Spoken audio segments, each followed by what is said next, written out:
ಪ್ರೀತಿಯುಳ್ಳ ಪರಲೋಕದಲ್ಲಿರುವ ನಮ್ಮ ತಂದೆ, ಈ ಒಂದು ಮಹೋನ್ನತವಾದ ದಿನವನ್ನು ಕೊಟ್ಟಿಕ್ಕಾಗಿ ನಿಮಗೆ ಸ್ತೋತ್ರ ಅಪ್ಪ.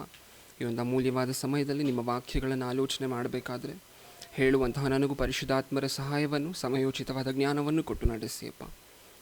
ಕೇಳ್ತಿರುವಂತಹ ನಿಮ್ಮ ಮಕ್ಕಳಿಗೂ ಸಾತ್ವಿಕತೆಯನ್ನು, ವಿವೇಕವನ್ನು ದಯಪಾಲಿಸಿ. ನನ್ನ ಪ್ರಾರ್ಥನೆಯನ್ನು ಯೇಸು ಕ್ರಿಸ್ತರ ನಾಮದಲ್ಲಿ ಸಮರ್ಪಿಸಿ ಬೇಡಿಕೊಳ್ಳುತ್ತಿದ್ದೇನೆ, ಪರಲೋಕದಲ್ಲಿರುವ ನಮ್ಮ ತಂದೆಯೇ, ಆಮೆನ್. ಪ್ರಿಯರೇ, ನಾವಿವತ್ತು ಆಲೋಚನೆ ಮಾಡಲಿಕ್ಕೆ ಹೊರಟಿರುವಂಥ ಅಂಶ, ಮನುಷ್ಯನ ಮಾತು ಹೇಗಿರಬೇಕು. ಮತ್ತೊಮ್ಮೆ ಹೇಳ್ತಿದ್ದೀನಿ ಪ್ರಿಯರೇ, ಮನುಷ್ಯನ ಮಾತು ಹೇಗಿರಬೇಕು ಅಂದರೆ, ಮನುಷ್ಯ ಯಾರಿಗೋ ಆಣೆ ಮಾಡಿದಾಗ ಅಥವಾ ಭಾಷೆ ಕೊಟ್ಟಾಗೋ ಅಥವಾ ಒಂದು ಮಾತು ಕೊಟ್ಟಾಗ ಆ ಮಾತು ಹೇಗಿರಬೇಕು ಅನ್ನುವಂತಹದ್ದಲ್ಲ ಪ್ರಿಯರೇ ಪ್ರಸಂಗ. ಮನುಷ್ಯ ಆಡುವಂತಹ ಮಾತು ಹೇಗಿರಬೇಕು. ಈ ಅಂಶ ಅಂದ ತಕ್ಷಣ ಎಲ್ಲರಿಗೂ ಎರಡು ಪ್ರಶ್ನೆ ಬರುತ್ತೆ. ಹಾಗಾದರೆ ಮನುಷ್ಯ ಯಾವಾಗ ಕಡಿಮೆ ಮಾತಾಡಬೇಕು, ಯಾವಾಗ ಹೆಚ್ಚಾಗಿ ಮಾತಾಡಬೇಕು? ಈ ಎರಡೂ ಪ್ರಶ್ನೆಗಳಿಗೆ ಉತ್ತರವನ್ನು ಈ ಸಂದೇಶದಲ್ಲಿ ನೋಡೋಣ. ಅಂದರೆ ಮೊದಲನೇ ಪ್ರಶ್ನೆ ಏನು? ಮನುಷ್ಯನು ಯಾವಾಗ ಕಡಿಮೆ ಮಾತಾಡಬೇಕು, ಯಾವಾಗ ಹೆಚ್ಚು ಮಾತನಾಡಬೇಕು? ಒಂದು ವಚನ ಇದೆ ಪ್ರಿಯರೇ, ಅದನ್ನು ನೋಡ್ಕೊಂಡು ಶುರು ಮಾಡೋಣ. ನೋಡಿ, ಜ್ಞಾನೋಕ್ತಿಗಳು 10ನೇ ಅಧ್ಯಾಯ 19ನೇ ವಚನ. ಜ್ಞಾನೋಕ್ತಿಗಳು 10ನೇ ಅಧ್ಯಾಯ 19ನೇ ವಚನ. ಮಾತಾಳಿಗೆ ಪಾಪ ತಪ್ಪದು, ಮೌನಿಯು ಮತಿವಂತ. ಮತ್ತೊಮ್ಮೆ ಓದಿ ಪ್ರಿಯರೇ, ಮಾತಾಳಿಗೆ ಪಾಪ ತಪ್ಪದು. ಅಂದರೆ ಇಲ್ಲಿ ಏನೋ ಹೇಳ್ತಿದ್ದಾರೆ ದೇವರು. ಏನಂತೆ? ಮಾತಾಳಿಗೆ ಪಾಪ ತಪ್ಪದು. ಅಂದರೆ ಮಾತಾಳಿ ಅಂದರೆ ಯಾರು? ಮಾತಾಳಿ ಅನ್ನುವಂತಹ ಪದಕ್ಕೆ ಅರ್ಥ ಏನು? ಮಾತಾಡಲೇಬಾರ್ದು ಅಂತನಾ? ಮಕ್ಕಳ ಜೊತೆನೂ ಮಾತಾಡಬಾರ್ದು, ಕೆಲ್ಸಕ್ಕೆ ಹೋಗ್ತೀವಿ ಅಂತಾರೆ ಸ್ವಲ್ಪ ಜನ, ಅಲ್ಲೂ ಮಾತಾಡಬಾರ್ದು ಅಂತನಾ? ಮಾತಾಳಿ ಅನ್ನುವಂಥ ಪದಕ್ಕೆ ಅರ್ಥ ಏನು? ಅವಶ್ಯಕತೆಗಿಂತ ಹೆಚ್ಚಾಗಿ ಮಾತನಾಡುವವರು ಅಥವಾ ಅವಶ್ಯಕತೆ ಇಲ್ಲದೇ ಇರುವಂತಹ ಸಂದರ್ಭದಲ್ಲಿ ಮಾತನಾಡುವಂಥವರು. ಅಂದರೆ ಆ ಮಾತಾಳಿಗೆ ಏನು ತಪ್ಪಲ್ವಂತೆ? ಪಾಪ ತಪ್ಪುಗಳು ತಪ್ಪೋದಿಲ್ವಂತೆ. ನಾವು ಸಹ ಹಲವಾರು ಸಂದರ್ಭದಲ್ಲಿ ನಮ್ಮ ಜೀವನದಲ್ಲೂ ಸಹ ಈ ಘಟನೆ ನಡೆದಿರುತ್ತೆ ಪ್ರಿಯರೇ. ನಾವು ಯಾರ ಜೊತೆನಾದರೂ ಹೆಚ್ಚಾಗಿ ಮಾತಾಡ್ತಾ ಇರಬೇಕಾದ್ರೆ ತುಂಬ ನಮಗೆ ಗೊತ್ತಿಲ್ಲದೆ, ನಮ್ಮ ಅರಿವಿಲ್ಲದೆ ಅವ್ರ ಜೊತೆ ಮಾತು ಬೆಳೆಸ್ತಾ ನಮಗೆ ಗೊತ್ತಿಲ್ಲದಂಗೆ ಅವ್ರ ಮನಸ್ಸು ನೋವಾಗುವಂತಹ ಏನೋ ಒಂದು ವಿಚಾರವನ್ನು ಏನು ಮಾಡಿರ್ತೀವಿ? ಮಾತಾಡಿರ್ತೀವಿ. ಹೌದಾ? ತುಂಬ ಮಾತು ಹೆಚ್ಚಾಗ್ತಾ ಇರಬೇಕಾದ್ರೆ ನಮಗೆ ಗೊತ್ತಿಲ್ಲದಂಗೆ ಅವ್ರ ಹತ್ರ ಏನೋ ಒಂದು ತಪ್ಪಾಗಲಿ ಅಥವಾ ಅವ್ರ ಮನಸ್ಸನ್ನು ನೋಯಿಸುವಂಥ ವಿಚಾರವನ್ನು ಮಾತನಾಡಿರ್ತೀವಿ. ಮಾತಾಳಿಗೆ ಪಾಪ ತಪ್ಪದು. ಹಲವಾರು ಕಡೆ ಸತ್ಯವೇದದಲ್ಲಿ ದೇವರು ಮಾತನ್ನು ಮುತ್ತುಗಳಿಗೆ ಹಾಗೂ ಆಭರಣಗಳಿಗೂ ಸಹ ಹೋಲಿಕೆ ಮಾಡಿದ್ದಾರೆ. ಏನಕ್ಕೆ? ಮುತ್ತುಗಳಿಗೆ ಮತ್ತು ಆಭರಣಗಳಿಗೆ. ಮುತ್ತುಗಳು ಆಭರಣಿಗಳಿಗೆ ಏನಕ್ಕೆ ಪ್ರಿಯರೇ ಹೋಲಿಕೆ ಮಾಡಿದ್ದಾರೆ ದೇವರು? ಒಮ್ಮೆ ಯೋಚನೆ ಮಾಡಿ ನೋಡಿ. ಮುತ್ತಿನ ಬಗ್ಗೆ ಸ್ವಲ್ಪ ಯೋಚನೆ ಮಾಡೋಣ. ಪರ್ಲ್ಸ್ ಅಂತ ಏನು ಕರಿತೀವಲ್ಲ ನಾವು, ಅದರ ಬಗ್ಗೆ. ಮುತ್ತು ಬೆಲೆಯುಳ್ಳದ್ದು ಅಲ್ವೋ? ಬೆಲೆಯುಳ್ಳದ್ದು. ಆ ಮುತ್ತು ಯಾಕೆ ಬೆಲೆಯುಳ್ಳದ್ದು? ಮುತ್ತು ಯಾಕೆ ಬೆಲೆಯುಳ್ಳದ್ದು? ಅದು ಎಲ್ಲ ಕಡೆನೂ ಸಿಕ್ಕೋದಿಲ್ಲ, ಅದಕ್ಕೆ ಅದು ಬೆಲೆಯುಳ್ಳದ್ದು. ಅಂದರೆ ಒಂದು ವಸ್ತುವಿನ ಬೆಲೆ ಯಾವಾಗ ಜಾಸ್ತಿ ಆಗುತ್ತೆ? ಅಂದರೆ ಒಂದು ವಸ್ತುವಿನ ಅವೈಲಬಿಲಿಟಿ ಜಾಸ್ತಿ ಆದಂತೆ ಅದಕ್ಕಿರುವಂತಹ ವ್ಯಾಲ್ಯೂಯಬಿಲಿಟಿ ಏನಾಗುತ್ತೆ? ಕಡಿಮೆ ಆಗುತ್ತೆ. ಮಾತುಗಳು ಜಾಸ್ತಿ ಆಗ್ತಿರ್ಬೇಕಾದ್ರೆ ಅದಕ್ಕಿರುವಂತಹ ಬೆಲೆ ಏನಾಗುತ್ತೆ? ಈಗ ಅರ್ಥ ಆಗುತ್ತೆ ನಮಗೆ. ದೇವರು ಮುತ್ತುಗಳಿಗೆ, ಆಭರಣಗಳಿಗೆ ಮಾತನ್ನು ಏನಕ್ಕೆ ಹೋಲಿಕೆ ಮಾಡಿ ಬರೆದಿದ್ದಾರೆ ಅಂತ ಹೇಳಿ. ಅಂದರೆ ನಮ್ಮ ಮಾತುಗಳು ಯಾವ ಥರ ಇರಬೇಕಂತೆ? ಮುತ್ತುಗಳಂತೆ, ಆಭರಣಗಳಂತೆ ಇರಬೇಕಂತೆ. ಇನ್ನು ಸ್ವಲ್ಪ ಜನ ಇರ್ತಾರೆ, ಅವ್ರು ಹೇಳುವಂಥ ಮಾತುಗಳನ್ನು ನೀವು ಕೇಳಿರ್ತೀರ. ಬಾಯಿಗೆ ಬಂದಿದ್ದೆಲ್ಲ ಮಾತಾಡಬೇಡ ಅನ್ನುವಂತಹ ಪದವನ್ನು ಬಳಕೆ ಮಾಡ್ತಿರ್ತಾರೆ. ಅಂದರೆ ಬಾಯಿಗೆ ಏನು ಬರುತ್ತೋ ಅದನ್ನೆಲ್ಲ ಮಾತಾಡ್ತಿರ್ತೀವಿ ಒಂದೊಂದು ಸರಿ, ನಮಗೆ ಗೊತ್ತಿಲ್ದಿರೋ ಹಾಗೆ. ಆ ರೀತಿ ಮಾತಾಡುವಾಗ ಏನಾಗುತ್ತೆ ಪ್ರಿಯರೇ? ನಮಗೆ ಗೊತ್ತಿಲ್ದಂಗೆ ನಮ್ಮ ಮನಸ್ಸಲ್ಲಿ ಏನೇನಿರುತ್ತೋ ಎಲ್ಲ ಆಚೆ ಬಂದುಬಿಟ್ಟಿರುತ್ತೆ. ಅಂದರೆ ಬಾಯಿಗೆ ಬರುವಂತಹದನ್ನು ಯೋಚನೆ ಮಾಡಿ ನಿಧಾನಿಸಿ ನಾವು ಮಾತನಾಡೋದಿಲ್ಲ. ಅಂದರೆ ಯೋಚನೆ ಮಾಡದೆ ಎಲ್ಲವನ್ನು ಮಾತಾಡ್ತಿರ್ತೀವಿ. ಹಾಗೆ ಈ ಕುದುರೆಯ ಬಾಯಿಗೆ ಅದನ್ನು ಕಂಟ್ರೋಲ್ ಮಾಡಲಿಕ್ಕೆ ಏನೋ ಹಾಕ್ತೀವಿ. ಏನದು? ಕಡಿವಾಣವನ್ನು ಹಾಕ್ತೀವಿ. ಅದನ್ನು ಕುದುರೆ ಬಾಯಿಗೆ ಏನಕ್ಕೆ ಪ್ರಿಯರೇ ಹಾಕ್ತೀವಿ? ಏನಕ್ಕೆ ಹಾಕ್ತೀವಿ? ಹಾಕದೆ ಹೋದರೆ ಏನಾಗುತ್ತೆ? ಕೈಗೆ ಸಿಗುತ್ತಾ ಅದು? ಎಲ್ಲೆಲ್ಲೋ ಹೋಗುತ್ತೆ, ಇಷ್ಟ ಬಂದಿದ್ದ ಕಡೆ ಹೋಗುತ್ತೆ. ಅದಕ್ಕೋಸ್ಕರ ತಡೆದು ಇಳಿಸ್ಕೊಂಡಿರ್ತೀವಿ, ಅದನ್ನು ಭದ್ರವಾಗಿ ತಡೆದು ಇಳಿಸ್ಕೊಂಡಿರ್ತೀವಿ ನಮ್ಮ ಹತ್ರ. ಅದನ್ನು ಬಿಟ್ಟರೆ ಅನಾಹುತ ಆಗುತ್ತೆ. ಸತ್ಯವೇದದಲ್ಲೂ ದೇವರು ಸಹ ಮಾತುಗಳನ್ನು ತಡೆದು ಆಡಿ ಅನ್ನುವಂಥ ಪದವನ್ನು ಬಳಕೆ ಮಾಡಿದ್ದಾರೆ. ನೋಡಿ ಆ ವಚನವನ್ನು, ಜ್ಞಾನೋಕ್ತಿಗಳು 17ನೇ ಅಧ್ಯಾಯ 27ನೇ ವಚನ. ಜ್ಞಾನೋಕ್ತಿಗಳು 17ನೇ ಅಧ್ಯಾಯ 27ನೇ ವಚನ. ಹಿಡಿದು ಮಾತನಾಡುವವನು ಜ್ಞಾನಿ, ಶಾಂತಾತ್ಮನು ವಿವೇಕಿ. ಮತ್ತೊಮ್ಮೆ, ಹಿಡಿದು ಮಾತಾಡುವವನು ಜ್ಞಾನಿ. ಮಾತುಗಳನ್ನು ಏನು ಮಾಡಿ ಮಾತಾಡಬೇಕಂತೆ? ಹಿಡಿದು, ಅಂದರೆ ನಿಧಾನಿಸಿ, ಆತುರ ಪಡದೆ ಮಾತನಾಡಬೇಕಂತೆ ಪ್ರಿಯರೇ. ಈ ಫ್ರೆಂಡ್ಸ್, ನೀವು ಯೋಚನೆ ಮಾಡಿ, ಯಾರಾದರೂ ನಿಮಗೆ ಪರಿಚಯ ಆದರೆ, ಯಾರಾದರೂ ಸ್ನೇಹಿತರಾದರೆ, ಒಂದನೇ ದಿನ ಸ್ಟಾರ್ಟಿಂಗ್ ಸ್ಟೇಜ್ ಏನಿರುತ್ತೆ, ಒಂದಷ್ಟು ದಿನ ಅವ್ರ ಜೊತೆ ಜಗಳ ಆಗಲಿ ವೈಷಮ್ಯಗಳಾಗಲಿ ಬರೋದಿಲ್ಲ. ಒಂದಷ್ಟು ದಿನ ಕಳೆದ ಮೇಲೆ ಬರುತ್ತೆ. ಏನಕ್ಕೋಸ್ಕರ ಹಾಗಾಗುತ್ತೆ? ಒಂದನೇ ದಿನ ಹೇಗಿರುತ್ತೆ ಮಾತು ನಮ್ಮದು ಅವ್ರ ಜೊತೆ? ಹೊಸದಾಗಿ ಸಿಕ್ಕಿದ್ದಾರೆ ಅಂತ ಹೇಳಿದ್ರೆ ಹೋಗಿ ಬನ್ನಿ ಹೀಗೆ ಇರುತ್ತಲ್ವ. ಹಾಗೆ ಬೆಳೀತಾ ಬೆಳೀತಾ ಏನಾಗುತ್ತೆ? ಹೋಗ್ರಿ ಬನ್ನಿರಿ, ಬರ್ತಾ ಬರ್ತಾ ಹೋಗು ಬಾ, ನೆಕ್ಸ್ಟು ಹೋಗೋ ಬಾರೋ ಅಲ್ಲಿಗೆ ಬಂದು ನಿಲ್ಲುತ್ತೆ ಪ್ರಿಯರೇ. ನೀವು ಯೋಚನೆ ಮಾಡಿ, ಪ್ರಾರಂಭದ ದಿನಗಳಲ್ಲಿ ಇಲ್ಲದೇ ಇರುವಂತಹ ದ್ವೇಷ ಆಗಿರ್ಬೋದು, ಮಿಸ್ಅಂಡರ್ಸ್ಟ್ಯಾಂಡಿಂಗ್ ಆಗಿರ್ಬೋದು, ಸ್ವಲ್ಪ ದಿನ ಕಳೆದ ಮೇಲೆ ಏನಕ್ಕೆ ಬರುತ್ತೆ? ಮಾತಿನ ಸಲಿಗೆ, ಮಾತುಗಳು ಜಾಸ್ತಿ ಆಗ್ಲಿಕ್ಕೆ ಶುರು ಆಗುತ್ತಲ್ಲಿ. ಅವಶ್ಯಕತೆಗೆ ಮೀರಿರುವಂತಹ ಮಾತುಗಳು ಆಚೆ ಬರ್ತಾ ಹೋಗುತ್ತೆ. ಅದಕ್ಕೆ ಸತ್ಯವೇದದಲ್ಲಿ ಬರೆಸಿರುವಂತಹದ್ದು ತಡೆದು ಮಾತನಾಡಿ ಅಂತ ಹೇಳಿ. ಕೆಳಗಡೆ ಇನ್ನೊಂದು ಮಾತನ್ನ ಹಾಗೆ ಓದಿ, 28ನೇ ವಚನ. ಮೂಢನು ಕೂಡ ಸುಮ್ಮನಿದ್ದರೆ ಜ್ಞಾನಿಯಂತಲೂ, ತುಟಿಗಳನ್ನು ಬಿಗಿ ಹಿಡಿದರೆ ವಿವೇಕಿ ಅಂತಲೂ ಅನ್ನಿಸಿಕೊಳ್ಳುವನು. ಇದೆಂಥ ಆಫರ್ ಪ್ರಿಯರೇ! ಮೂಢ ಜ್ಞಾನಿ ಆಗ್ಬೇಕು, ಜ್ಞಾನಿ ಅನ್ನಿಸ್ಕೋಬೇಕಾದ್ರೆ ಏನು ಮಾಡಬೇಕಂತೆ? ಓದಿ ಮತ್ತೆ ಅದನ್ನು. ಸುಮ್ಮನಿದ್ದರೆ ಜ್ಞಾನಿಯಂತಲೂ, ತುಟಿಗಳನ್ನು ಬಿಗಿ ಹಿಡಿದರೆ ವಿವೇಕಿ ಅಂತಲೂ ಅನ್ನಿಸಿಕೊಳ್ಳುವನು. ಅಂದರೆ ಎಂಥ ಆಫರ್ ಪ್ರಿಯರೇ ಇದು! ಸುಮ್ಮನಿದ್ರೆ ಜ್ಞಾನಿ ಆಗ್ತಾರಂತೆ. ಅಂದರೆ ಈ ವಚನದ ಅರ್ಥ, ದೇವರು ಒಂದು ಅಡ್ವೈಸ್ ಕೊಡ್ತಿದ್ದಾರೆ ತನ್ನ ಮಕ್ಕಳಿಗೆ. ನೀವು ಹೆಚ್ಚು ಮಾತನಾಡದೆ, ಈ ಲೋಕದ ವಿಚಾರದಲ್ಲಿ ಪ್ರಿಯರೇ, ಸೆಕೆಂಡ್ ಪ್ರಶ್ನೆ ಇದೆ. ಸೆಕೆಂಡ್ ಪ್ರಶ್ನೆ ಏನು ಈ ಪ್ರಸಂಗದಲ್ಲಿ? ಯಾವಾಗ ಹೆಚ್ಚು ಮಾತನಾಡ್ಬೋದು? ಆ ದೇವರೇ ಪರ್ಮಿಷನ್ ಕೊಟ್ಟಿದ್ದಾರೆ, ಹೆಚ್ಚು ಮಾತನಾಡ್ಬೋದು ನೀವು ಅಂತ ಹೇಳಿ. ಅದು ಯಾವಾಗ ಅಂತ ನೋಡೋಣ. ಅದಕ್ಕೆ ಮುಂಚೆ ಈ ಲೋಕದ ವಿಚಾರದಲ್ಲಿ ಅವಶ್ಯಕತೆಗಿಂತ ಹೆಚ್ಚು ನಾವು ಮಾತನಾಡುವಂತೆ ಇಲ್ಲ.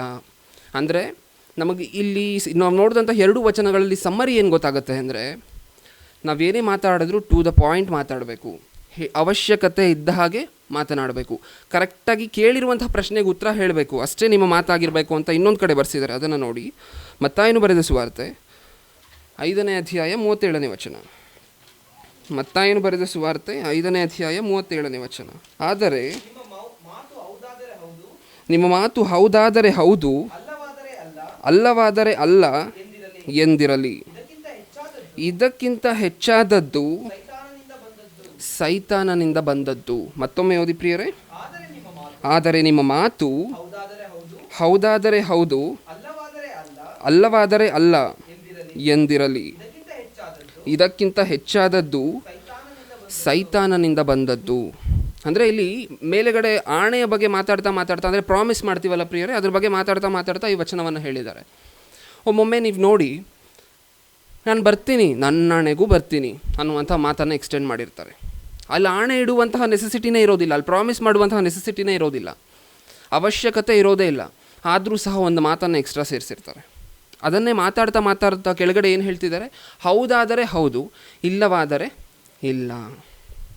ಕೇಳಿದಂತಹ ಪ್ರಶ್ನೆಗಳಿಗೆ ಮಾತ್ರ ಈ ಪ್ರಪಂಚದಲ್ಲಿ ಪ್ರಿಯರೇ ಮಾತನಾಡುವಂತಹದ್ದು ಒಳ್ಳೆಯದು. ಇದು ದೇವರು ಹೇಳಿರುವಂಥ ಕಿವಿ ಮಾತು. ನಾವ್ಯಾರೂ ಸ್ವಂತವಾಗಿ ಸೃಷ್ಟಿ ಮಾಡ್ಕೊಂಬಂದು ಮಾತಾಡ್ತಿರುವಂಥ ಮಾತಲ್ಲ ಪ್ರಿಯರೇ. ದೇವರು ಹೇಳಿರುವಂಥ ಕಿವಿ ಮಾತೇನು? ಅವಶ್ಯಕತೆ ಇದ್ದಷ್ಟು ಈ ಲೋಕದಲ್ಲಿ ನಾವು ಮಾತನಾಡಬೇಕು. ಈ ಹೆಂಗಸರು ನಾರ್ಮಲ್ ಆಗಿ ಸಿಕ್ಕಿದಾಗ ಯಾರಾದರೂ ಪರಿಚಯ ಆಗ್ತಾರೆ ಹೊಸಬ್ರು, ಮೊದಲನೇ ದಿನ ಚೆನ್ನಾಗಿದ್ದೀರಾ ಅನ್ನುವಂಥದ್ದಾಗಿ ಮಾತಾಡಿಸ್ತಾರೆ ಯಾರನ್ನಾದರೂ. ಏನು ಉತ್ತರ ಇರಬೇಕು ಅದಕ್ಕೆ? ಏನು ಉತ್ತರ ಇರಬೇಕು ನಾರ್ಮಲಾಗಿ? ಚೆನ್ನಾಗಿದ್ದೀವಿ, ನೀವು ಚೆನ್ನಾಗಿದ್ದೀರಾ? ಅಥವಾ ಅವ್ರ ಮನೆಯಲ್ಲಿ ಯಾರಾದರೂ ಕಾಯಿಲೆಗಳಿಂದ ಏನೋ ಅನಾರೋಗ್ಯದಿಂದ ಬಳಲ್ತಿದ್ರೆ ಅವ್ರ ಆರೋಗ್ಯ ಹೇಗಿದೆ, ಇಷ್ಟೇ ಅಲ್ವಾ ಪ್ರಿಯರೇ? ಆದರೆ ಅದು ಅಲ್ಲಿಗೆ ನಿಲ್ಲೋದಿಲ್ಲ. ಏನಾಗುತ್ತೆ ಮೊದಲನೇ ದಿನ? ಚೆನ್ನಾಗಿದ್ದೀರಾ? ಅಡುಗೆ ಏನು ಮಾಡಿದ್ದೀರಾ? ಏನು ಸಾರು ಮಾಡಿದ್ದೀರಾ, ಸಾರಿಗೆ ಏನೇನು ಹಾಕ್ತೀರಾ, ಎಲ್ಲ ಶುರು ಆಗುತ್ತೆ. ಇದು ಮೊದಲನೇ ದಿನದ ಮಾತು. ಇನ್ನು 2ನೇ ದಿನ ಹಾಗೆ ಕಂಟಿನ್ಯೂ ಆಗ್ತಾ ಹೋಗ್ತಾ ಇರುತ್ತೆ. 3ನೇ ದಿನ ನಿಮ್ಮ ಮನೇಲಿ ಎಷ್ಟು ಜನ ಇದ್ದೀರಾ. 3ನೇ ದಿನವೂ ಏನೂ ಜಗಳಗಳು ಏನೂ ಬಂದಿರೋದಿಲ್ಲ ಪ್ರಿಯರೇ. ಇನ್ನು 4ನೇ ದಿನ ಎಷ್ಟು ಜನ ಮಕ್ಕಳು, ಮಕ್ಕಳು ಏನು ಮಾಡ್ತಿದ್ದಾರೆ, ಮಗ ಏನು ಮಾಡ್ತಿದ್ದಾನೆ, ನಿಮ್ಮ ಮಗ ಪಾಸ್ ಆದ್ನ ಈ ಸತಿ, ಹೌದು ಪಾಸ್ ಆದ. ನಿಮ್ಮ ಮಗ ಏನೋ ಅವ್ನು ಫೇಲ್ ಆಗ್ಬಿಟ್ಟ ರೀ. ಇವ್ರು ಫೇಲ್ ಆಗ್ಬಿಟ್ಟ ಅಂತ ಹೇಳಿ ಇವ್ರಿಗೆ ಗೊತ್ತಾಗಿರುತ್ತಲ್ಲ ಎದುರು ವ್ಯಕ್ತಿಗೆ, ಅವ್ರು ಸುಮ್ಮನೆ ಇರ್ತಾರಾ, ಏನು ಮಾಡ್ತಾರೆ, ಎಲ್ರಿಗೂ ಒಂದಷ್ಟು ಜನಕ್ಕೆ ಹೇಳ್ಕೊಂಬರ್ತಾರೆ. ಆ ಅಷ್ಟು ಜನರು ಫೇಲ್ ಆಗಿರುವಂಥ ಹುಡುಗನ ತಾಯಿಯನ್ನು ಬಂದು ನಿಮ್ಮ ಹುಡುಗ ಫೇಲ್ ಆದ್ನ ಅಂತ ಹೇಳಿದ್ರೆ ಆ ತಾಯಿಗೆ ಹೇಗಾಗತ್ತೆ, ನೋವಾಗತ್ತೆ. ಅಲ್ಲಿಗೆ ಶುರುವಾಗುತ್ತೆ ಪ್ರಿಯರೇ. ಆ ತಾಯಿ ಅಂದರೆ ಹೇಳಿರುವಂತಹ ವ್ಯಕ್ತಿ ಹುಡುಗನ ತಾಯಿ ಬಂದ್ಬಿಟ್ಟು ಹೇಳಿರುವಂತಹ ವ್ಯಕ್ತಿ ಹತ್ರ ಬಂದ್ಬಿಟ್ಟು ಏನು ಹೇಳ್ತಾರೆ, ಎಷ್ಟು ಧೈರ್ಯ, ನಮ್ಮ ಮಗ ಫೇಲ್ ಆಗಿರುವಂತಹದ್ದು ಎಲ್ರಿಗೂ ಹೇಳ್ಕೊಂಬಂದಿದ್ದೀರಾ. ಅಂದರೆ ಉದಾಹರಣೆ ಏನು ಕೊಟ್ಟೆ ಅಂತ ಹೇಳಿದ್ರೆ, ಫಸ್ಟ್ ಪ್ರಶ್ನೆ ಏನು, ಫಸ್ಟ್ ಪ್ರಶ್ನೆ ಕೇಳಿದ್ದು ಚೆನ್ನಾಗಿದ್ದೀರಾ, ಎಲ್ಲಿಗೆ ಬಂದು ನಿಲ್ಲಿತು, ಮಾತಿಗೆ ಮಾತು ಬೆಳೆದು ಬೆಳೆದು ಬೆಳೆದು ಅವಶ್ಯಕತೆ ಇಲ್ಲದೆ ಇರುವಂತಹ ಮಾತು ಬೆಳೆದು ಎಲ್ಲಿಗೆ ಬಂದು ನಿಲ್ತು, ಜಗಳಕ್ಕೆ ಬಂದು ನಿಲ್ತಾ. ಇದಕ್ಕೋಸ್ಕರನೇ ದೇವರು ಅಷ್ಟು ಸ್ಪಷ್ಟವಾಗಿ ಬರೆಸಿದ್ದಾರೆ. ಇನ್ನೊಂದು ವಚನವನ್ನು ನೋಡಿ, ಜ್ಞಾನೋಕ್ತಿಗಳು 15ನೇ ಅಧ್ಯಾಯ 1ನೇ ವಚನ. ಜ್ಞಾನೋಕ್ತಿಗಳು 15ನೇ ಅಧ್ಯಾಯ 1ನೇ ವಚನ. ಮೃದುವಾದ ಪ್ರತ್ಯುತ್ತರವು ಸಿಟ್ಟನ್ನಾರಿಸುವುದು, ಬಿರುನುಡಿಯು ಸಿಟ್ಟನ್ನೇರಿಸುವುದು. ಸಾಕು ಪ್ರಿಯರೇ. ಮೃದುವಾದ ಪ್ರತ್ಯುತ್ತರ ಕೋಪವನ್ನು ಆರಿಸತ್ತೆ, ಬಿರುನುಡಿಯು ಸಿಟ್ಟನ್ನೇರಿಸುವುದು, ಮೇಲೇರಿಸತ್ತಂತೆ, ಕೋಪವನ್ನು ಮೇಲೇರಿಸುತ್ತೆ. ಆದಾಮನು ತಿನ್ನಬಾರ್ದಂತ ಹೇಳಿದ್ದ ಹಣ್ಣನ್ನು ತಿಂದ ಮೇಲೂ ಸಹ ದೇವರು ಬಂದು ಕೇಳ್ತಾರೆ, ಏನು ಈ ಥರ ತಿನ್ನಬಾರ್ದು ಅಂತ ಹೇಳಿ ತಿಂದ ಅಂತ ಹೇಳಿ. ಹೌದು ತಂದೆ, ತಪ್ಪಾಗೋಗಿದೆ, ಕ್ಷಮಿಸ್ಬಿಡಿ, ತಿಂದ್ಬಿಟ್ಟಿದ್ದೀನಿ. ಈ ಉತ್ತರ ಹೇಗಿದೆ. ಆದರೆ ಆದಾಮನು ಕೊಟ್ಟಿದ್ದು ಉತ್ತರನೇ ಬೇರೆ ಪ್ರಿಯರೇ. ನಾನೇನು ಮಾಡಿದೆ, ನೀವು ಕೊಟ್ಟರಲ್ಲ ಸಹಾಯಕ್ಕೆ, ಅವರೇ ಹೇಳಿದ್ದು, ನಾನು ತಿಂದೆ. ಇದು ಆದಾಮನು ಕೊಟ್ಟಂಥ ಉತ್ತರ ದೇವರಿಗೆ. ನಾವು ತಪ್ಪು ಮಾಡಿದ್ರೂ ಸಹ ಒಮ್ಮೊಮ್ಮೆ, ಇದು ಹಲವಾರು ಕುಟುಂಬಗಳಲ್ಲೂ ಸಹ ಒಂದು ಪ್ರಾಬ್ಲಮ್ ಇರುತ್ತೆ ಪ್ರಿಯರೇ. ಈ ಪ್ರಾಬ್ಲಮ್ ಏನಕ್ಕೋಸ್ಕರ ಬರುತ್ತೆ ಅಂತ ಯೋಚನೆ ಮಾಡಿ ನೋಡಿದಾಗ ಮಾತಿನಿಂದಲೇ. ಮತ್ತು ಮಕ್ಕಳು ಏನೇ ತಪ್ಪು ಮಾಡಿ ಮನೆಗೆ ಬಂದರೂ ಸಹ ತಂದೆ ತಾಯಂದಿರು ಇದು ಮಾಡ್ದ, ಏನಕ್ಕೋಸ್ಕರ ಮಾಡಿದೆ ಅಂತ ಹೇಳಬೇಕಾದ್ರೆ, ಹೌದಪ್ಪ ತಪ್ಪಾಗೋಯ್ತು, ಕ್ಷಮಿಸ್ಬೇಡಿ, ಇನ್ನೊಂದು ಸತಿ ಮಾಡಲ್ಲ ಅನ್ನುವಂಥ ಮಾತು ಹೇಗಿದೆ. ಅದೇ ರೀತಿ ಆ ಮಗನ ನಿಂತು, ಹೌದು ನನ್ನಿಷ್ಟ, ನೀನು ಯಾರು ಕೇಳೋಕ್ಕೆ ಅನ್ನುವಂಥ ವಚನವನ್ನು ಬಳಕೆ ಮಾಡಿದ್ರೆ ಅದು ಹೇಗಿರುತ್ತೆ ಯೋಚನೆ ಮಾಡಿ ನೋಡಿ. ಯಾವುದು ಬೆಟರ್ ಆಗಿರುತ್ತೆ ಪ್ರಿಯರೇ? ಯಾವುದರಿಂದ ತಂದೆಯ ಕೋಪ ತಣ್ಣಗಾಗುತ್ತೆ? ತಪ್ಪಾಯಿತು ಅಂತ ಕೇಳ್ಕೊಳ್ಳುವುದರಿಂದನೇನಾ? ಈ ಪ್ರಪಂಚದಲ್ಲಿ ಹಲವಾರು ಸಾವಿರಾರು ಲಕ್ಷಾಂತರ ಕೋಟ್ಯಾಂತರ ಡೈವರ್ಸ್ ಕೇಸ್ಗಳು ಹೋಗ್ತಾನೆ ಇರುತ್ತೆ ಪತಿ ಪತ್ನಿಯ ಮಧ್ಯ. ಏನಕ್ಕೋಸ್ಕರ? ಬಹುತೇಕ ಮಾತಿನಿಂದ ಆಗುವಂತಹ ಪ್ರಾಬ್ಲಮ್ಗಳೇ ಪ್ರಿಯರೇ, ಬೇರೆ ಯಾವುದೂ ಇರೋದಿಲ್ಲ. ಅಂದರೆ ಸತ್ಯವೇದವನ್ನು ಕರೆಕ್ಟಾಗಿ ಪಾಲಿಸಿ ಅದನ್ನು ಫಾಲೋ ಮಾಡ್ತಾ ಬಂದರೆ ಮಾತಿನಿಂದ ಆಗುವಂತಹ ಸಮಸ್ಯೆಗಳು ಯಾವುದೂ ಸಹ ಕಾಣಿಸ್ಕೊಳ್ಳುವಂತೆ ಇಲ್ಲ ಪ್ರಿಯರೇ. ಯಾಕೆ ಅಂದರೆ ತನ್ನ ಪತ್ನಿ ಏನೇ ಒಂದು ಚಿಕ್ಕ ತಪ್ಪು ಮಾಡಿದ್ರೂ ಸಹ ಪತಿ ಬಂದು ಇದನ್ನು ಯಾಕೆ ಮಾಡಿಲ್ಲ ಅಂತ ಹೇಳಿದ್ರೂ ಸಹ ಹೇಗಿರಬೇಕು ಉತ್ತರ? ಇಲ್ಲ, ಅದನ್ನೇ ಬರೆಸ್ತಿದ್ದಾರೆ. ಮೃದುವಾದ ಪ್ರತ್ಯುತ್ತರ ಕೊಡ್ತಾ 50% ಕೋಪ ಆಗಲೇ ಹೋಗಿರುತ್ತೆ. ಇನ್ನು ಬಿರುಸಿನ ನುಡಿ ಮಾತಾಡಿದ್ರೆ ಆ ಒಂದು ಸಂದರ್ಭದಲ್ಲಿ ಹೇಗಿರುತ್ತೆ? ಕೋಪ ಏರ್ತಾ ಹೋಗುತ್ತೆ. ಇದರಿಂದ ನಾವು ಅರ್ಥ ಮಾಡ್ಕೊಬೇಕಾಗಿರುವಂತಹದ್ದು, ಇದು ಮೊದಲನೇ ಪ್ರಶ್ನೆಗೆ ನಾವು ಇಷ್ಟು ನೋಡಿದ್ದು, ಯಾವಾಗ ಕಡಿಮೆ ಮಾತನಾಡಬೇಕು ಅಂತ ಹೇಳಿ. ಯಾವಾಗ ಕಡಿಮೆ ಮಾತಾಡಬೇಕು? ಈ ಲೋಕದ ವಿಚಾರದಲ್ಲಿ ವಾದಕ್ಕೆ ವಾದ ಬೆಳೆಯುವಂತಹ ಸಂದರ್ಭದಲ್ಲಿ, ಅಥವಾ ಯಾರಾದರೂ ಏನೋ ಒಂದು ಅವಶ್ಯಕತೆ ಇದ್ದಷ್ಟು ಮಾತ್ರ ಪ್ರಶ್ನೆ ಕೇಳಿದ್ರೆ ಅಷ್ಟು ಮಾತ್ರ ಉತ್ತರ ಕೊಡಬೇಕಾಗಿರುತ್ತೆ. ಈಗ 2ನೇ ಭಾಗಕ್ಕೆ ಹೋಗೋಣ ಪ್ರಿಯರೇ. ಯಾವಾಗ ಹೆಚ್ಚು ಮಾತನಾಡುವ ಪರ್ಮಿಷನ್ ದೇವರು ಕೊಟ್ಟಿದ್ದಾರೆ? ಒಂದು ವಚನವನ್ನು ನೋಡಿ, ಜ್ಞಾನೋಕ್ತಿಗಳು 15ನೇ ಅಧ್ಯಾಯ 7ನೇ ವಚನ. ಜ್ಞಾನೋಕ್ತಿಗಳು 15ನೇ ಅಧ್ಯಾಯ 7ನೇ ವಚನ. ಜ್ಞಾನಿಗಳ ತುಟಿಗಳು ತಿಳುವಳಿಕೆಯನ್ನು ಬಿತ್ತುವವು, ಜ್ಞಾನಹೀನರ ಹೃದಯವು ಅದನ್ನು ಬಿತ್ತುವುದೇ ಇಲ್ಲ. ಮತ್ತೆ ಓದಿ ಪ್ರಿಯರೇ. ಜ್ಞಾನಿಗಳ ತುಟಿಗಳು ತಿಳುವಳಿಕೆಯನ್ನು ಬಿತ್ತುವವು. ಸಾಕು ಪ್ರಿಯರೇ. ಅಂದರೆ ನಮ್ಮ ಮಾತು ಹೇಗಿರಬೇಕಂತ ದೇವ್ರು ಕೊಡ್ತಿರುವಂಥ ಪರ್ಮಿಷನ್ನು. ಇದಕ್ಕೇನು ಲಿಮಿಟ್ ಇಲ್ಲ ಪ್ರಿಯರೇ, ನೀವು ಕಮ್ಮಿ ಮಾತಾಡಬೇಕು, ಹೆಚ್ಚಾಗಿ ಮಾತನಾಡಬೇಕು ಅಂತ ಹೇಳಿ. ಏನಂತೆ? ಜ್ಞಾನಿಗಳ ತುಟಿಗಳು ತಿಳುವಳಿಕೆಯನ್ನು ಬಿತ್ತುವವು. ದೇವರ ವಾಕ್ಯದಿಂದ ಕೂಡಿರುತ್ತಲ್ಲ ನಮ್ಮ ಮಾತು, ತಿಳುವಳಿಕೆಯ ಮಾತು, ಅದನ್ನು ಇನ್ನೊಬ್ಬರನ್ನು ಪಕ್ಕದಲ್ಲಿ ಕೂರಿಸ್ಕೊಂಡು ಎಷ್ಟೊತ್ತು ಬೇಕಾದರೂ ಮಾತಾಡ್ಬೋದಂತೆ ಪ್ರಿಯರೇ. ಅದರಿಂದ ಸಮಸ್ಯೆ ಆಗುವಂತಹದ್ದಿಲ್ಲ. ಅದನ್ನೇ ಇಲ್ಲಿ ಹೇಳ್ತಿರುವಂತಹದ್ದು. ಪ್ರಿಯರೇ, ತಾಯಿ ಗರ್ಭದಲ್ಲಿ ಮಗು ನಿರ್ಮಾಣ ಆಗ್ತಾ ಇರಬೇಕಾದ್ರೆ ಆ ಪುಟ್ಟ ಪುಟ್ಟ ಬಾಯಿ ನಿರ್ಮಾಣ ಮಾಡಬೇಕಾದ್ರೆ ದೇವ್ರಿಗೆ ಹಿಡಿಸುವಂತಹ ಸಮಯ ಎಷ್ಟು ಗೊತ್ತಾ? 7ನೇ ವಾರ ಮಗುವಿನ ಬಾಯಿ ನಿರ್ಮಾಣ ಆಗ್ಲಿಕ್ಕೆ ಶುರು ಆಗುತ್ತೆ ಪ್ರಿಯರೇ. ಬಾಯಿ ನಿರ್ಮಾಣ ಆಗಬೇಕಂದ್ರೆ ವೋಕಲ್ ಕಾರ್ಡ್ಸ್ ಎಲ್ಲ ಕನೆಕ್ಟ್ ಆಗಿರಬೇಕು, ಫುಡ್ ಪೈಪ್ ಎಲ್ಲ ರೆಡಿ ಆಗಿರಬೇಕು. 7 ವಾರಗಳಿಂದ ದೇವರು ನಿರ್ಮಾಣ ಶುರು ಮಾಡಿದ್ರೆ 14 ವಾರಗಳವರೆಗೆ ಬಾಯಿಯನ್ನು ನಿರ್ಮಾಣ ಮಾಡ್ತಾರೆ ಗೊತ್ತಾ? ಅಂದರೆ ಆ ಒಂದು ಪ್ರೋಸೆಸ್ಸಲ್ಲಿ ಬಾಯಿ ನಿರ್ಮಾಣ ನಡೆಯುತ್ತೆ. ಎಷ್ಟು ವಾರ? 7 ವಾರ ದೇವರು ಟೈಮ್ ತೊಗೋತಾರೆ ಬಾಯಿಯನ್ನು ನಿರ್ಮಾಣ ಮಾಡಲಿಕ್ಕೋಸ್ಕರ. ನನ್ನ ಮಗ ನನಗೋಸ್ಕರ ಒಂದು ದೊಡ್ಡದಾಗಿ ಏನೋ ಮಾತಾಡ್ತಾನೆ ಈ ಭೂಮಿ ಮೇಲೆ ಅಂತ ಹೇಳಿ. ನಾವು ಬಂದು ಏನು ಪ್ರಿಯರೇ ಮಾತಾಡ್ತಿದ್ದೀವಿ ಭೂಮಿ ಮೇಲೆ? ಇನ್ನೊಂದು ವಚನವನ್ನು ನೋಡಿ, ಮಲಾಕಿ ಗ್ರಂಥ 3ನೇ ಅಧ್ಯಾಯ 16ನೇ ವಚನ. ಮಲಾಕಿ ಗ್ರಂಥ 3ನೇ ಅಧ್ಯಾಯ 16ನೇ ವಚನ. ಮಲಾಕಿ ಗ್ರಂಥ 3ನೇ ಅಧ್ಯಾಯ 16ನೇ ವಚನ. ಇಂಥ ಮಾತುಗಳನ್ನು ಕೇಳಿ ಯೆಹೋವನ ಭಕ್ತರು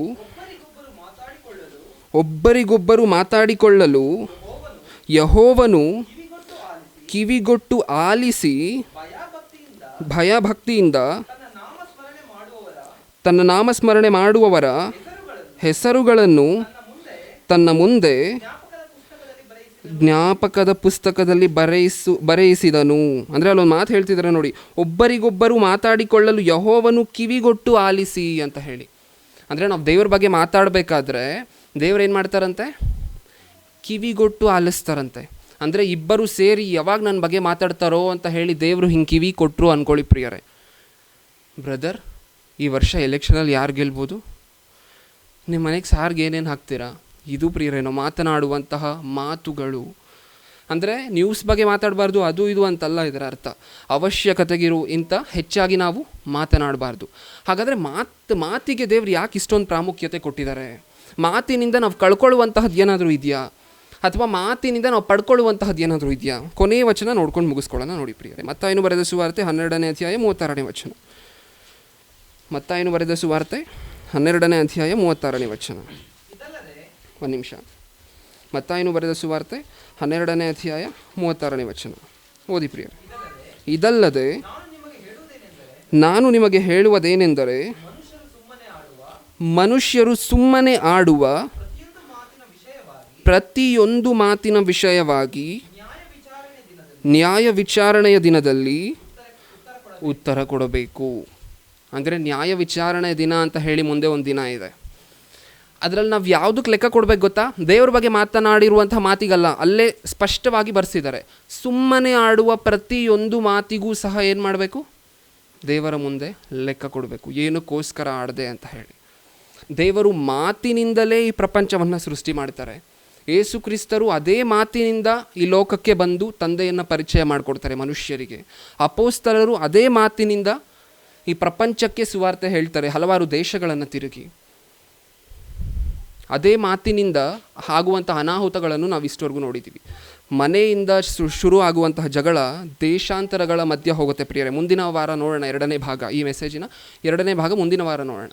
ಅಂದರೆ ಇಬ್ಬರು ವ್ಯಕ್ತಿಗಳ ಮಧ್ಯೆ ಶುರುವಾಗಿರುವಂತಹ ಒಂದು ಜಗಳ ಎಲ್ಲಿಗೆ ಹೋಗುತ್ತೆ? ದೇಶಗಳ ಮಧ್ಯ ಯುದ್ಧಕ್ಕೆ ಹೋಗಿ ನಿಲ್ಲುತ್ತೆ. ಅಂದರೆ ನಮಗೆ ನಾಲಿಗೆ ಕೊಟ್ಟಿರುವಂತಹದ್ದು, ನಮಗೆ ಭಾಷೆ ಕೊಟ್ಟಿರುವಂತಹದ್ದು ಎರಡೂ ಥರ ನಾವು ಬಳಕೆ ಮಾಡ್ಕೋಬೋದು. ಅದನ್ನು ಒಂದು ವ್ಯರ್ಥವಾದಂತಹ ಸುಮ್ಮನೆ ಮಾತಾಡಿ ಅವಶ್ಯಕತೆ ಇಲ್ಲದೇ ಇರುವಂತಹ ಕಾರ್ಯದಲ್ಲೂ ಸಹ ಮಾತಾಡಿ ನಮ್ಮ ಜೀವವನ್ನು ಇಲ್ಲೂ ಸಹ ಕಳ್ಕೊಬೋದು.